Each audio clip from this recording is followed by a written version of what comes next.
ગણદેવી નગરપાલિકાની બજેટ સામાન્ય સભા મંગળવાર સાંજે પાલિકા સભાખંડમાં મળી હતી. ગણદેવી નગરપાલિકાના કારોબારી ચેરમેન નીરવ સગરે મંગળવાર સાંજે પાલિકા સભાખંડમાં મળેલી સામાન્ય સભામાં વર્ષ 2025થી 26નું 29,36,55,391 રૂપિયાનું અંદાજપત્ર રજૂ કર્યું હતું. એજન્ડા ઉપરના 11 અને વધારાના 04 મળી 15 કામો મંજૂર કરાયા હતા. જે બાદ વર્ષ 2025થી 26નું 29 કરોડનું અને 13 કરોડ પુરાંતવાળું ફૂલગુલાબી બજેટ સર્વાનુમતે મંજૂર કરાયું હતું.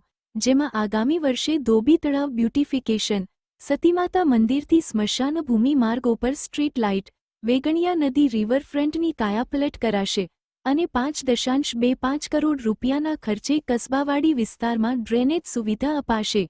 ટાઉન પ્લાનિંગ સમિતિના અધ્યક્ષપદે પિનાકિન પંડ્યા સહિત સભ્યોના ઠરાવ સાથે દરખાસ્ત કરાઈ હતી. ગણદેવીથી સંવાદદાતા અશોક જોશીનો રિપોર્ટ.